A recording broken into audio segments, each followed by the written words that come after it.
My name is Rahul Rangare और आप देख रहे हैं प्रेजेंटेशन वीडियो लॉग, जिसमें आज paper work series part number 10 या फिर यूँ कहें तो frequently asked question of the basic physics का 10वां हिस्सा आपके सामने पेश करना चाहता हूँ। मैंने एक इनिशिएटिव लिया है कि अब तक मैंने जितने भी इंडियन कॉम्पिटिटिव एग्जाम्स के लिए जनरल नॉलेज को जिस स्टाइल से पढ़ा है, उन सारी बातों को इस चैनल के ज़रिए आपके सामने शेयर करना चाहता हूँ।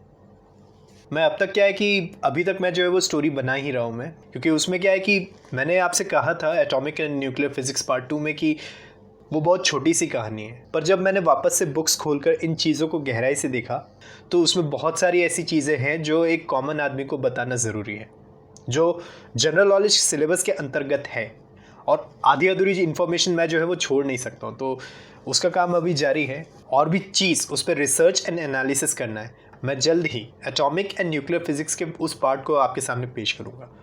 फिलहाल तो जिस उद्देश्य से इस पीवी लॉग को लेकर आया हूँ, आई होप आप मीडिया आर्ट देखकर पेपर और पेन अपने साथ जो है वो रेडी रखे होंगे। तो बिना और टाइम वेस्ट किए मैं पेज नंबर 19 आपके सामने पेश करना चाहता हूँ। फर्स्ट पॉइंट, ये पॉइंट तो आप जो देख रहे हैं इसको मैंने कई बार जो है वो पेपर वर्क सीरीज़ में रिपीट कर चुका हूँ, फिर भी आपके सामने ये नोटेड है, तो आई होप ये लाइन वाइज आप जो है वो नोट कर रहे होंगे, तो फिर भी मैं बता देता हूँ। Moving electric charge produce magnetic field, stationary electric charge produce electric field. ये पॉइंट आप सबको जो है वो क्रिस्टल क्लियर होना चाहिए। मैंने इलेक्ट्रिसिटी के पार्ट में अच्छे से एक्सप्लेन किया है। मोशन एंड फोर्स और वर्क एनर्जी एंड पावर में कहीं ना कहीं मैंने जो है वो इस पॉइंट को मैंने उठाया है। अगर आप उन चैप्टर्स को देखना चाहते हैं तो प्लेलिस्ट पर वो सारे वीडियोस मौजूद हैं, आप उन वीडियोस को इस चैनल के अंदर देख सकते हैं। तो आई होप आपने ये पॉइंट जो है वो आपने लिख लिया होगा। So this is the point. Next point आपके सामने पेश करना चाहता हूँ। इंद्रधनुष मैंने लाइट चैप्टर में आपको बताया था कैसे फॉर्म होता है। रिफ्रैक्शन एंड डिस्पर्शन फिनोमिना इस पे लगती है। डिस्पर्शन का मतलब क्या होता है? लाइट स्प्लिट, वाइट लाइट का जो है वो एक ग्लास में फेंको तो वो जो है वो स्प्लिट हो जाती है विबज्योर कलर में। रिफ्रैक्शन का मतलब ये कहलाता है कि अगर मान लीजिए कोई इंसिडेंट लाइट एक मीडियम से दूसरे मीडियम पे पास हो रही है तो वो लाइट जो है वो बेंड हो जाती है। और उसके नीचे देखिए तो ब्लू कलर पे मैंने एक पॉइंट लिखा है, when we see the rainbow to the sun. अगर आप रेनबो को देखते हैं तो सूरज जो है वो आपके पीछे होगा और आप बारिश को जो है वो अपने सामने फेस करता हुआ देखते हैं। वो बारिश के सामने सीधे सीधे अगर आसमान में देखेंगे तो वो रेनबो, प्राइमरी रेनबो और सेकेंडरी रेनबो, दो तरह के इंद्रधनुष जो है वो दिखाई देगा। प्राइमरी रेनबो तो सबसे पहले दिखाई देगा और बहुत रेयरली सेकेंडरी रेनबो जो है वो दिखाई देता है, जो कि प्राइमरी रेनबो का विपरीत होता है। इंद्रधनुष का शेप तो वैसा ही होता है, बो जैसा, उसी आकार पर रहेगा, बट उसका जो कलर कोड जो रहेगा वो अपोजिट इसमें रहेगा। यानी कि वी जो नीचे था वो ऊपर हो जाएगा और आर जो ऊपर था वो नीचे हो जाएगा। मैंने इस चीज़ को जो है वो अच्छे से लाइट के चैप्टर में अच्छे से एक्सप्लेन किया है, लाइट पार्ट 4 में। लिंक वीडियो के नीचे डिस्क्रिप्शन में मौजूद है, आप इस वीडियो को देख सकते हैं। अगर आपने देख लिया है तो कोई बात नहीं, आप इस पॉइंट को जो है वो नोट कर लीजिए। नेक्स्ट पॉइंट पर मैं आपके सामने आता हूँ। थोड़ा सा पेचीदा पॉइंट है, लेकिन फिर भी कैमरा आपने देखा है। मैं पुराने ज़माने के कैमरा की बात करूँ, जो रील वाले कैमरे होते थे, लेंस होता था, फ़ोटो का जो फ्लैश चमकता था, AA बैटरी डालकर जो उसमें लेते थे, तो एक फ़ोटोग्राफिक रील पूरा का पूरा जो है वो आप उसमें इंस्टॉल करते थे। वो पूरी की पूरी इमेज जैसे ही फ्लैश होकर उस पूरे रील में जो है वो ट्रैप हो जाती है। वो रील जो है वो आपकी क्या कहलाती है? नेगेटिव कहलाती है। उस नेगेटिव को पॉजिटिव में कन्वर्ट करने के लिए आप क्या करते हो? आप वो फ़ोटो धुलवाने के लिए आप कहाँ जाते हो? धुलवाने के लिए, या फिर वो रेड उसमें जो है वो डालते थे। फिर उसके बाद जो है वो A4 साइज़ में या 16:9 के फ़ोटो फ्रेम में, उसका साइज़ रेजोल्यूशन जो है वो सेम रहेगा, लेकिन वो छोटा बड़ा आप कर सकते हैं, तो उसमें होता है। आजकल तो डिजिटल फ़ोटोज़ का ज़माना है, कैसा भी फॉर्मेट दे दो, कैसा भी रेजोल्यूशन दे दो, वो छाप के जो है वो आपके सामने दे देते हैं। वो प्रिंट करके फ़ोटो स्टूडियो वाले आपको जो है वो दे देते हैं ग्लॉसी पेपर में। तो थोड़ा सा ये पुराना चीज़ है जो मैं इसमें ये लिखा हूँ, तो इस स्टेटमेंट को गौर से देखिए जो मैंने लिखा है ब्लैक पेन से। The principle due to which circular patches of light is seen under a tree during a day time is similar to that image formation in a pin hole. ठीक है, अब ये पिन होल कैमरा क्या है, उसी के नीचे मैंने जो है वो लिखा है ब्लू पेन से। Pin hole camera is a simple camera without lens, बिना लेंस का होता है। एक छोटा सा एपरेचर रहता है, छोटा सा छेद रहता है। इफेक्टिवली ये जो है वो लाइट प्रूफ बॉक्स होता है, जिसमें एक छोटा सा होल रहता है और उसके पीछे जो है वो इन्वर्टेड इमेज जो है वो छप जाती है। ये ठीक वैसे ही काम करता है जैसे रील वाला कैमरा होता है।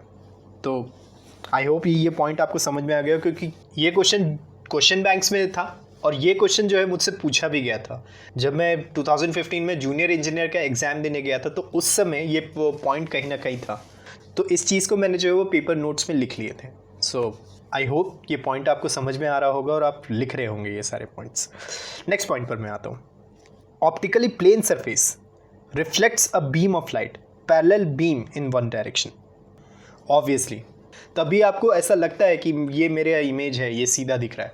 इनफैक्ट मैंने अभी तक मैं जितनी भी फेस कैम वीडियोस बनाता हूँ वो सारी की सारी 16:9 में तो रहती है, सारी की सारी फुल HD में रहती है, सारी की सारी 1080 पिक्सल्स पर रहती है।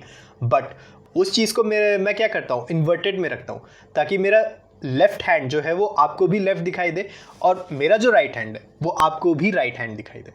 ये चीज़ मैंने जो वो लाइट चैप्टर में मैंने अच्छे से एक्सप्लेन किया था। तो आई होप ये पॉइंट आप लिख रहे होंगे। नेक्स्ट पॉइंट जो है वो कलर से संबंधित है, जिसे मैंने लाइट पार्ट 4 में आपके सामने एक्सप्लेन किया था। The most convenient colour during the day and night is red and green. आंखों की ऐसी अच्छी चीज़ भी दिखाई देती है, दिन में लाल कलर अच्छा लगता है और रात में हरा कलर जो है वो अच्छा लगता है। और यही कारण है कि इंडियन रेलवेज में RYG सिग्नल जो है वो इस्तेमाल किया जाता है। सिर्फ हमारे कंट्री में ही नहीं, और भी कई देशों के रेलवे में इस तरह के RYG सिग्नल्स का इस्तेमाल होता है। ये RYG signal red yellow green, red मतलब डेंजर होता है, येलो मतलब प्रोसीड विद कॉशन होता है और ग्रीन का मतलब प्रोसीड सिग्नल होता है। तो ये इंडियन रेलवेज में ये चीज़ जो है वो होती है। रोड ट्रैफिक्स में भी होती है, बट येलो का मतलब कहलाता है रेडी रहो और रुको, ऐसा करके जो है वो ये साइन रहता है। रेड का मतलब स्टॉप कहलाता है और ग्रीन का मतलब गो सिग्नल कहलाता है। तो ये जनरल चीज़ है। आई होप ये पॉइंट आप लिख रहे होंगे। एग्जाम पर्पज़ के लिए आप ये इन पॉइंट्स को लिख लीजिए, ये पॉइंट बहुत काम आएगा। नेक्स्ट पेज में मैं आता हूँ, पेज नंबर 20। उसका first point, if a boy is sitting on a train which is moving at a constant velocity throws a ball on a straight up into the air, the ball will fall in front of him। क्योंकि train अगर move कर रही है तो train के साथ साथ आप भी मूव कर रहे हो। अगर ट्रेन के साथ साथ आप भी मूव कर रहे हो तो आपके पास जो भी सामान होगा वो भी जो है वो मूव कर रहा होगा। सो इसका मतलब क्या है, अगर आप जैसे मान लीजिए मोबाइल उछालोगे तो इसका मतलब ये कभी नहीं होता है कि वो आपके पीछे गिरेगा या आपके फ्रंट पे गिरेगा। वो हमेशा जो है वो आपके हाथ में ही गिरेगा, अनटिल और अनलेस जब तक कि इंजन जो है वो ब्रेक लगाना स्टार्ट नहीं करता या एक्सेलरेट करना जो है वो स्टार्ट नहीं करता। This is the real thing. करके देख लेना। आप कार में ही कांस्टेंट स्पीड में चलाना। अब कांस्टेंट स्पीड में तो यहाँ इंडिया में तो होता नहीं है। एनीवे प्लेन रोड होगी उस पर आप कोशिश करना कि अगर हायर गियर में हो तो क्रूज़ कंट्रोल तो आजकल जो है वो कार्स में आते हैं, क्रूज़ कंट्रोल को इस्तेमाल करना, कांस्टेंट स्पीड में रखना। वैसे इम्पॉसिबल है रोड्स में कांस्टेंट स्पीड रखने की, तो फिर भी करके देखना। अगर आप बॉल को उछालोगे तो वो बॉल आपके हाथ में ही गिरेगा।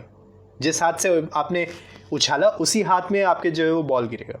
ये रियलिटी है, ये मैंने एक्सपीरियंस किया है। तो वही चीज़ मैं जो है वो यहाँ पर मेंशन किया हुआ और ये एग्ज़ाम में पूछा गया था।